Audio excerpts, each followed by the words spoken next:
விக்ரமாதித்தன். அத்தியாயம் 10. கல்வெட்டு தகவல். திருவிசலூர் கோயிலில் உள்ள சுந்தர சோழர் கால கல்வெட்டுக்கள் சிலவற்றில் பராந்தகன் இருங்கோவேளான் எனும் கொடும்பாளூர் சிறிய வேளாளர் அளித்த நிபந்தங்கள் பல குறிப்பிடப்பட்டுள்ளன. அந்த இளம் வணிகனின் பேச்சும் செயலும் அனைவரையுமே கவர்ந்துவிட்டன. துருதுருவென்ற பார்வையும் இதழ் கடையோரம் எந்நேரமும் வீற்றிருக்கும் சிறு புன்னகையும் எதை கேட்பினும் இல்லை என்று சொல்லாமல் வரவழைத்து தருகிறேன் என்று வார்த்தைகளால் மட்டும் முடிக்காமல் குறிப்பிட்ட காலத்திற்குள் வரவழைத்தும் தந்திட்ட அவனது ஈடுபாடோடு கூடிய பணியும் பொருட்கள் வாங்க வந்த அனைவராலுமே கவனிக்கப்பட்டன. மெல்ல மெல்ல அவனுக்கு இருக்கும் கடையினிலேயே மக்கள் கூட்டம் அதிகம் கூடுவதைக் கண்ட பெரிய மாணிக்கனார் அவனை தினம் ஒரு வியாபாரியின் கடையில் வணிகத்திற்கு அமர்த்தி எவரும் அவன் பொருட்டு சுணங்காது பார்த்து கொண்டார். சோழத்திலிருந்து வந்த வணிகர் கூட்டத்தில் இளையவனாக வந்திருந்த அவனது பெயர் செவ்வேள். எல்லோருமே அவன் இருக்கும் கடை எதுவென்று கண்களால் துழாவி கொண்டிருக்க அவன் மனமோ வேறொரு தென்றலின் வருகையை நோக்கி விழி வைத்து காத்திருந்தது. வானகப்பாடி வந்து 15 நாட்கள் ஆயிற்று. கடந்த 10 நாட்களாகத்தான் அவள் வருகிறாள் பொருட்கள் வாங்க. அரசரின் அரண்மனை பணி பெண்களில் ஒருத்தி என்கிறாள். ஆனால் பார்ப்பதற்கு ஒரு இளவரசியைப் போலத்தான் இருந்தாள். ஆரம்பத்தில் அவளை சிரத்தை கொண்டு கவனிக்காதிருந்த செவ்வேள் தொடர்ந்து அவள் தான் வணிகம் செய்யும் இடத்திற்கே வருவதையும் அங்கிருக்கும் பொருட்களையே வாங்குவதையும் மனதில் குறித்து கொண்டான். அவளோடு எப்போதுமே துணையாக ஒரு மத்திம வயது பெண் வருவதையும் எது கேட்பினும் இவள் பேசாமல் துணையாய் வந்த அந்த பெண்ணே பதிலளிப்பதையும் குறித்து கொண்டான். இன்றும் அவள் வரும் நேரம்தான். கண்களால் அவள் வரும் வழியை துழாவிக் கொண்டே எதிரே இருந்தவரோடு வணிகம் செய்து கொண்டிருந்தான் செவ்வேள். தொடர் உழைப்பினால் உரமேறி கிடந்த அவனது உடல் ஒரு மரவனை போல இருந்தது. கருத்தோ மாநிறமோ இல்லாது வெண்மை கலந்த மஞ்சளாக காட்சியளித்த அவனது நிறம் மட்டும் அவனை தனியாளாக வேறுபடுத்தி காட்டியது. வெற்றிலை போடும் பழக்கமே இல்லாத வணிகரை காண்பது அரிது என்பதற்கு ஏற்ப வெற்றிலையும் சுண்ணாம்பு சாறும் தந்த அந்த இளம் சிவப்பு நிறச்சாயம் அவனது முரட்டு உதடுகளை மென்மையாக்கி காட்டியது. வணிகர்களிலும் அழகர்கள் உண்டு என்பதனை வானகப்பாடி நாட்டினருக்கும் மெய்ப்பித்து கொண்டிருந்தான் செவ்வேள். திடீரென்று வீசிய குளிர்ச்சியான தென்றல் காற்றொன்று அவனது சிகை கலைத்து நெற்றியில் பூத்திருந்த வியர்வை மொட்டுக்களை உலர்த்திவிட்டு செல்வதை உணர்ந்த அவனது மனம் உள்ளுக்குள் கூவியது, அவள் வந்துவிட்டாள் என்று. நிமிர்ந்து நோக்கினான் எதிரே. கருவண்டு விழிகள், குவளை மலர் கழுத்து, 4ஆம் பிறை நெற்றி, செவ்வரளி மலர்களின் இதழ்கள் போல உதடுகள், அதில் ஒய்யாரமாய் ஒளிந்திருக்கும் பிறையளவு சிரிப்பு, நெற்றி குழல் கற்றை நீண்டு மறைத்திருந்தது தோள் வரை என்றாலும் அதில் ஒளிந்து கொண்டு விளையாடும் குழந்தைகள் போல இருபுறமும் எட்டி பார்த்து மறைந்திருக்கும் செவி மடல்கள், இளமையின் வாளிப்புகளில் இன்னும் எத்தனை எத்தனை அதிசயத்தினை மறைத்து வைத்துள்ளாளோ இவள் என பார்வையை சற்று கீழிறக்க முற்பட்டான் செவ்வேள். தன்னை அங்குல அங்குலமாக ஆராய்கிறான் செவ்வேள் என்பதை புரிந்து கொண்ட அவள் நாணினாள். கால்கள் பின்ன ஆரம்பித்தாள். வெட்கத்தில் கன்னம் சிவந்து குறுநகை ஒன்றினை இதழ் கடையோரம் மறைக்க முயல செவ்வான சிவப்பின் ஓரம் மின்னல் ஒன்று வெட்டி செல்வதைப் போல ஒரு நொடி பொழுதே ஆயினும் காணாமல் போனோமே நாம் என கவலைப்பட ஆரம்பித்தது செவ்வேளின் மனது. நான் வேண்டுமானால் போய் வரட்டுமா? எங்கிருந்தோ குயிலின் கூவலோசை காதில் கேட்பது கண்டு அங்கும் இங்கும் அவன் பார்க்க மறுபடியும் அதே குரல். நான் வேண்டுமானால் இப்போது போய்விட்டு பிறகு வரட்டுமா என்று. அவள்தான் தன்னோடு பேசுகிறாள் என்பதை உணரவே அரை நாழிகை பொழுது ஆயிற்று அவனுக்கு. நீங்களா இப்போது பேசினீர்கள்? தடுமாறினான் செவ்வேள். ஏன், பெண்கள் பேசியதே இல்லையா சோழ தேசத்தில்? அல்லது எனக்கு பேச்சே வராது என்ற எண்ணமா? மீண்டும் அவள் கேட்டாள். அப்படி கூறவில்லை.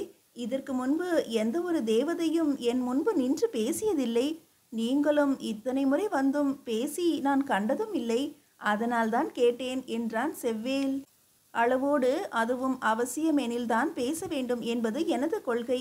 அது மட்டுமின்றி எப்போதும் என்னோடு வரும் பெண்மணி இன்று வரவில்லை என்பதால் நானே வந்து பேச வேண்டியதாயிற்று உங்களோடு என பேச்சிலேயே சலிப்பு காட்டினாள் அவள். என்ன வேண்டும் என்பதை கூறவே இல்லையே, மெதுவாக கேட்டான் செவ்வேள். நீங்கள் வியாபாரம் செய்ய தயாராக இருப்பதாக தெரியவே இல்லையே என்றாள் அவள். ஏன் இந்த முடிவு என்னை பற்றி என்று நான் அறிந்து கொள்ளலாமா? வணிகனின் பேச்சும் பார்வையும் வணிகத்தை பற்றியே இருக்கும் என்பதுதான் உலக வழக்கம். உங்களிடமோ பார்வை தடுமாறுகிறது, பேச்சு இடம் மாறுகிறது. அதனால்தான் அப்படி ஒரு முடிவு. விருச்சிகா என்ற பெயர் பொருத்தமானதுதான் உங்களுக்கு. தேன் போன்ற வார்த்தைகள்தான் என்றாலும் தேளின் விஷம் போன்ற வீரியமதில் என்றான் செவ்வேல் புன்னகையோடு. என் பெயர் எப்படி அறிந்தீர்கள் நீங்கள்? கண்களை உருட்டி பொய்க்கோபம் காட்டுகிறாள் என்பது பார்த்தவுடனேயே தெரிந்தது.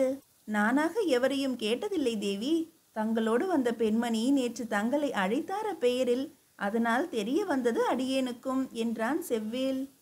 பொது இடங்களில் பெயர் கூறி அழைக்காதே என்று எத்தனை முறை கூறினாலும் புரிந்து கொள்ள மறுக்கிறார் அவர். இப்போது பாருங்கள், பெயரே தெரியாத உங்களுக்கெல்லாம் என் பெயர் தெரிந்திருக்கிறது என்றாள் விருச்சிகா. என் பெயர் செவ்வேல் குமரன் என்றான் அவன் பவ்யமாக. உள்ளுக்குள்ளேயே சொல்லி பார்த்து கொண்டாள் அவன் பெயரை. ஏனோ இனிமை பரவியது அவளுக்குள். நான் கேட்கவில்லை அதனை என்றாள் வேகமாக. ஒரு தகவலுக்காகவாவது இருக்கட்டுமே என்றான் செவ்வேல் குறும்பாக. வந்த சிரிப்பினை அடக்கி கொண்டாள் விருச்சிகா.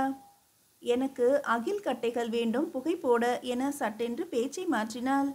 வெறும் வாசத்திற்காக வேண்டுமா, அல்லது உறங்கும் போது தங்களை தொல்லை செய்யும் சிறு சிறு பூச்சிகளை விரட்டுவதற்காகவும் வேண்டுமா? எங்கள் ஊரில் அது போன்ற பூச்சிகள் ஏதும் இல்லை வணிகரே. பக்கத்து நாடுகளில் இருந்துதான் வந்தாக வேண்டும். அதனால் வாசம் தரும் அகில் கட்டைகள் தாருங்கள், அது போதும் என்றாள் விருச்சிகா. அதற்கென்ன, தாராளமாய் தருகிறேன்.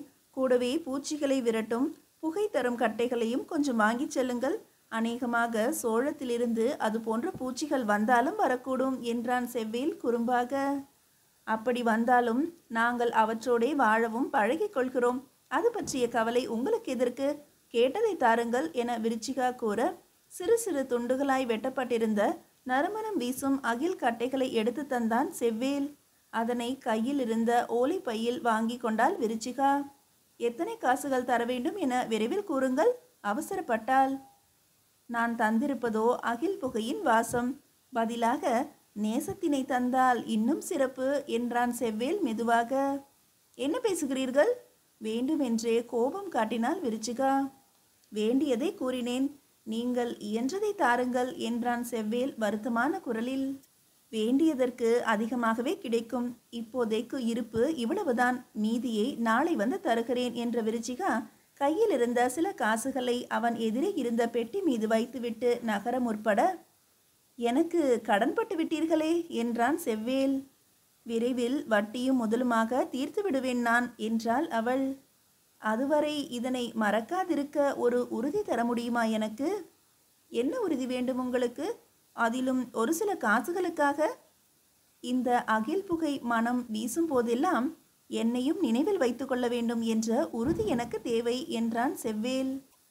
சற்று கடினம்தான், இருந்தாலும் இதனை என் பாட்டியிடம் கூறிவிடுகிறேன் என்றாள் விருச்சிகா. பாட்டியிடம் எதற்கு இது பற்றி கூற வேண்டும்? புரியாமல் கேட்டான் செவ்வேல். அகில் கட்டைகளை வாங்கி போவதே அவர்களுக்காகத்தான்.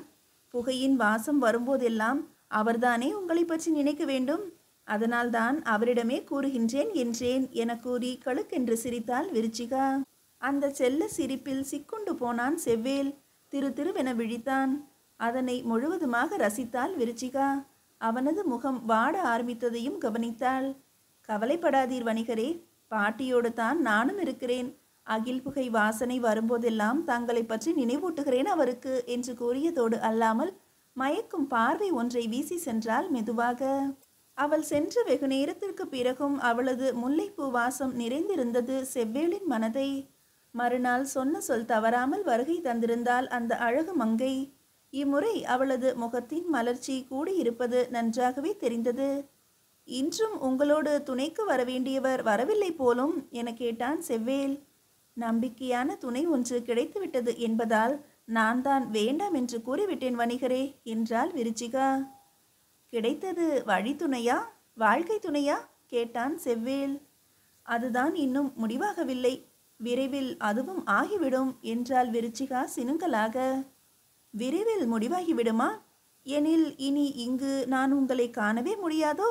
வருத்தமாக கூறினான் செவ்வேல். சொந்தமான ஒன்றை வீட்டில் வைத்து விடிய விடிய அழகு பார்ப்பதை விட்டுவிட்டு வெளித்தெருவில் வைத்து பார்க்க விரும்பும் முதல் ஆடவர் நீர்தான் போலும் என்றாள் விருச்சிகா. அவள் கூறியதன் பொருள் உணர்ந்ததும் துள்ளி குதித்தான் செவ்வேல். அப்படியாயின் உனக்கும் இதில் சம்மதம் தானா விருச்சிகா என்று மென்மையான குரலில் கூறியதோடு அவளது பிஞ்சு விரல்களை பிடித்து தன் உள்ளங்கையில் நிரப்ப வெடுக்கென்று கையை இழுத்து கொண்டு சட்டென்று பின்வாங்கினாள் விருச்சிகா. அவளது முகம் வெட்கத்தில் சிவப்பேறுவதைக் கண்டு ரசித்தான் செவ்வேல். கொஞ்சம் இடம் கொடுத்தவுடன் எல்லை மீற பார்ப்பதுதான் வணிகர்களின் இயல்பு போலும் என்றாள் விருச்சிகா. வணிகனாக இருப்பதால்தான் இத்தனை பொறுமை. மறவனாக இருப்பின் இந்நேரம் தூக்கி கொண்டு பறந்திருப்பேன் என்று கூறி சிரித்த செவ்வேல் அப்போது விருச்சிகாவின் முகம் மாறுவதையும் அவள் கோபப்படுவதையும் கவனிக்க தவறிவிட்டான். மறவனாகவா? நீங்களா? அப்படி ஒரு வேளை இருந்திருந்தால் திரும்பி கூட நான் பார்த்திருக்க மாட்டேன் உங்களை என எரிச்சலோடு கூறினாள் விருச்சிகா. ஏனம்மா இத்தனை வெறுப்பு மறவரின் மீது? அவர்களும் மனிதர்கள் தானே? கேலியாக கேட்டான் செவ்வேல். இல்லை, அவர்களை மனிதர்களாக நான் ஏற்பதில்லை. தங்களின் ஆண்மையை உலகிற்கு பறைசாற்ற அடுத்தவர் வீட்டு பெண்மையினை சிதைக்கின்ற கயவர்கள் தானே அவர்கள் என்றாள் விருச்சிகா கோபமாக. இதென்ன புதுவிதமான கதை? மறவர்கள் இல்லையேல் நாட்டிற்கு ஏது பாதுகாப்பு? நாட்டின் வலிமையே மறவர்களின் வீரம்தானே என்று கேட்டான் செவ்வேல். அப்படி ஒரு தவறான நினைப்பு ஒன்று உலவுவதன் காரணமாகவே போர் செய்யும் மறவர்கள் எது செய்தாலும் சரி என்று ஆகிவிடாது அன்பரே என்றாள் விருச்சிகா. பெரும் போரை வென்ற பிறகு தோல்வியுற்ற நாட்டின் பெண்களை கவர்ந்து வருதல் மறவர்களுக்கான இயல்பான ஒன்று. நமது சமூகத்தால் அங்கீகரிக்கப்பட்ட ஒரு விஷயம்தானே. இது ஒன்றினை வைத்துக்கொண்டு மறவர் கூட்டத்தினரையே வெறுப்பது என்பது தவறான செயலல்லவா கேட்டான் செவ்வேல். ஆணிரை கவர்தலில் தொடங்கி பெண்களை கவர்ந்து வருவதில் முடிவதுதான் வெற்றியினை கொண்டாடும் முறையா? மண்ணை வெல்ல போனவர்கள்தானே, அத்தோடு நிறுத்தி கொள்ள வேண்டியதுதானே. மாற்றான் வீட்டு பெண்களை அபகரித்து வருவதும் அனுபவித்து சீரழிப்பதும் தான் ஆண்மையின் இலக்கணமோ கேட்டாள் விருச்சிகா ஆவேசமாக. எங்கோ எவரோ ஒருவர் செய்த தவறுக்காக ஒட்டுமொத்த மறவர் இனத்தினையும் சாடுவதும் தூற்றுவதும் முறையாகாது தேவி. நாட்டின் நலனுக்காக தனது சுக துக்கங்களை எல்லாம் இழந்து போராடி கொண்டிருக்கும் எத்தனையோ மறவர்களை நானும் அறிவேன் என்றான் செவ்வேல். அதெல்லாம் எனக்கு தெரியாது. மறவனை மணந்து கொள்ளும் ஒரு பெண்ணின் வாழ்க்கை நரகமாகி போகும். போருக்கு சென்றவன் திரும்பி வருவானா மாட்டானா என்ற கவலை ஒருபுறம். போரில் வென்றிருந்தால் எவன் வீட்டு பெண்களை என் கணவன் இம்சிக்கிறானோ என்ற கவலை மறுபுறம்.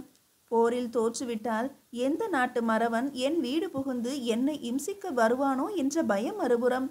இத்தனைக்கும் நடுவில் எந்த பெண்ணாலும் நிம்மதியாக ஒரு நாள் கூட வாழ முடியாது அன்பரே.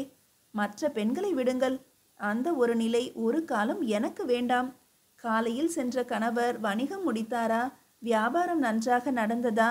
இரவு என் நேரம் ஆனாலும் என் வீட்டுக்கு வந்து சேர்ந்தாரா? அதுவே போதும் என் போன்றவர்களுக்கு.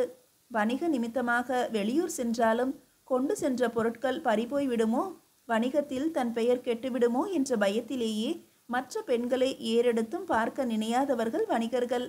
அதனாலேயே உங்களை நேசித்ததும் நேசத்தினை ஏற்றுக்கொண்டதும் என்றாள் விருச்சிகா உறுதியாக. அது அப்படியில்லை விருச்சிகா என ஆரம்பித்தவனின் வாயை தன் விரல்களால் மூடினாள். அது தந்த ஸ்பரிசத்தில் மயங்கி போனான் செவ்வேல். நீங்கள்தான் மறவர் இல்லையே, வணிகர்தானே. பிறகு எதற்கு தேவையில்லாத பேச்சு இப்போது அவர்களை பற்றி? எது கூறினாலும் என் எண்ணத்தை இந்த விஷயத்தில் மாற்றிக்கொள்ளவே முடியாது என்னால் எனும்போது எதற்கு இந்த வீண் பேச்சு? மறவர்கள் பற்றிய பேச்செடுத்தாலே எனக்கு பற்றி எரிகிறது என் உடம்பு. தயவு கூர்ந்து இப்போது மட்டுமல்ல எப்போதுமே அவர்களுக்கு ஆதரவாக என் முன் பேசாதீர்கள் என தழுத்தழுத்தாள் விருச்சிகா. இவளிடம் வேறொரு பொழுதில் இது பற்றி பேசிக்கொள்ளலாம். இப்போது மனம் நோக வைக்க வேண்டாம் என்ற எண்ணத்தில் செவ்வேளும் அவளின் பேச்சை ஆமோதிப்பது போல தலையாட்டினான். மீதியை அடுத்த அத்தியாயத்தில் காணலாம்.